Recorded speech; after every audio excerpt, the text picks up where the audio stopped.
পড়ন্ত বিকালে স্প্রে করার যে বিষয়টা, এই বিষয়টা নিয়ে একটু খুলে আলোচনা করি। এটা হচ্ছে যে এটা তো অনেকটা কামড়ে খাওয়া পোকা। আর এই কামড়ে খাওয়া পোকা, ফল ছিদ্রকারী পোকা এগুলা রাত্রে বেশিরভাগ সময় আক্রমণ করে। তো যখন একটু রাত হবে তখন এটার আক্রমণ আরো বাড়বে। তো দিনে এটা মাটির নিচে থাকে। অতএব দিনে যখন আপনি স্প্রে করবেন, এটা তো পাকিস্তানি। আসসালামু আলাইকুম রাহমাতুল্লাহ। একটা গুরুত্বপূর্ণ বিষয় নিয়ে।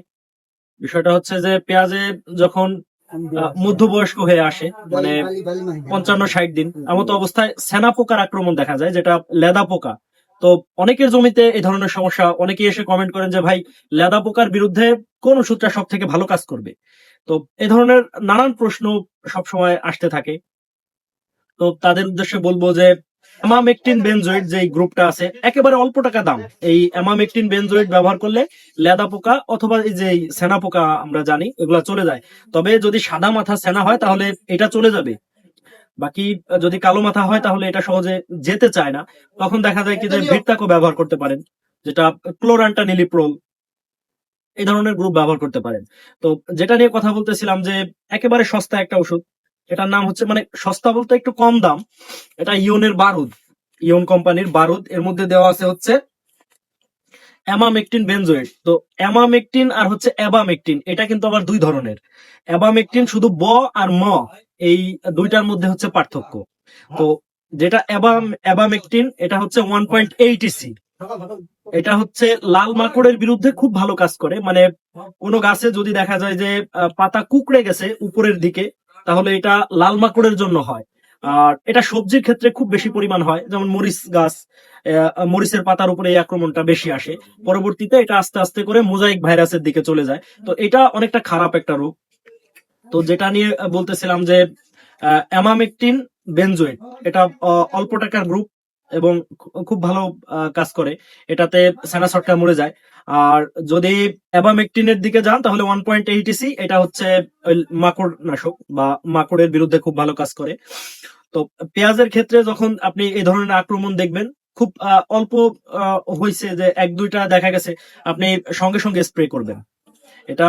আর যখন স্প্রে করবেন অবশ্যই যেন একটু সন্ধ্যা টাইম হয়, মানে পড়ন্ত বিকালে।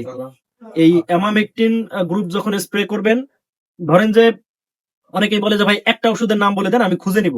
তো আপনি চাইলে এটা ব্যবহার করতে পারেন, যে যেই কোম্পানির পান, ডাজেন্ট ম্যাটার। আপনি শুধু গ্রুপ ঠিক রাখবেন, বাকি ব্যবহার করবেন, কোনো সমস্যা নেই। সেনা সরকার বিরুদ্ধে খুব ভালো কাজ করে এই অ্যামামেকটিন বেনজোয়েট। এবং যেটা নিয়ে বলতেছিলাম যে পড়ন্ত বিকালে স্প্রে করার যে বিষয়টা, এই বিষয়টা নিয়ে একটু খুলে আলোচনা করি। এটা হচ্ছে যে এটা তো অনেকটা কামড়ে খাওয়া পোকা। আর এই কামড়ে খাওয়া পোকা, ফল ছিদ্রকারী পোকা এগুলা রাত্রে বেশিরভাগ সময় আক্রমণ করে। তো যখন একটু রাত হবে তখন এটার আক্রমণ আরো বাড়বে। তো দিনে এটা মাটির নিচে থাকে। অতএব দিনে যখন আপনি স্প্রে করবেন, এটা তো পাকস্থলী স্পর্শক না। মানে ঘ্রাণ যাবে, ঘ্রাণে নাকে গেলে হচ্ছে হৃৎপিণ্ড ফেটে যাবে। তো এই ধরনের পাকস্থলী স্পর্শক না। যেহেতু এটা পোকার গায়ে বা পাতায় জড়ায় আছে, তখন পাতা খাচ্ছে পোকায়, তখন পোকা দমন হচ্ছে। তো এই ধরনের সিস্টেমে হচ্ছে এই গ্রুপটাতে কাজ করে। তো এই জন্য বলবো যে আপনারা পড়ন্ত বিকালে স্প্রে করবেন। আর পড়ন্ত বিকালে স্প্রে করলে, যেহেতু রাতে একটা নিশোর পড়ে, শিশির পড়ে, তো এই শিশিরের সঙ্গে এই ওষুধটা তরল অবস্থায় থাকে। ফলে যখনই গাছে কোনো পোকায় এই সেরাসটকে আক্রমণ করবে, তখন এটা অতি দ্রুত আহ, ধ্বংস হবে, মারা যাবে। তো এই জন্য সেনা ছটকার জন্য যখন আমরা স্প্রে করব, অবশ্যই পড়ন্ত বিকালে স্প্রে করতে চেষ্টা করব। তো এখন অনেকেই বলবেন যে ভাই, এটা ছত্রাকনাশকের সঙ্গে মেশানো যাবে কিনা। তো ছত্রাকনাশকের সঙ্গে আলাদা ব্যবহার করা সব থেকে ভালো, ভালো রেজাল্ট পাওয়া যায়। বাকি অনেকের দেখা যায় কি যে পানি টানা সমস্যা, অনেক দূরে দূরে থেকে পানি আনতে হয়। তো আপনি চাইলে ছত্রাকনাশকটা ওই বিকাল টাইমে দিয়ে একসঙ্গে দিতে পারেন, সমস্যা নেই। তো আমার ভিডিও যদি ভালো লাগে আপনি গ্রহণ করেন, বাকি ভালো না লাগলে অ্যাভয়েড করেন। আর সব থেকে যেটা গুরুত্বপূর্ণ বিষয়, এটা হচ্ছে আপনি কোনো বিষয় না জানলে আমাদের উপজেলা কৃষি অফিস যে স্যাররা আছে, স্যারদের সঙ্গে গিয়ে আলাপ করবেন। এবং স্যারদের সঙ্গে কথা বললে অনেক কিছু শিক্ষণীয় বিষয় যেগুলো আছে এগুলো সামনে চলে আসে, বা আমরা ওইগুলা শিখতে পারি।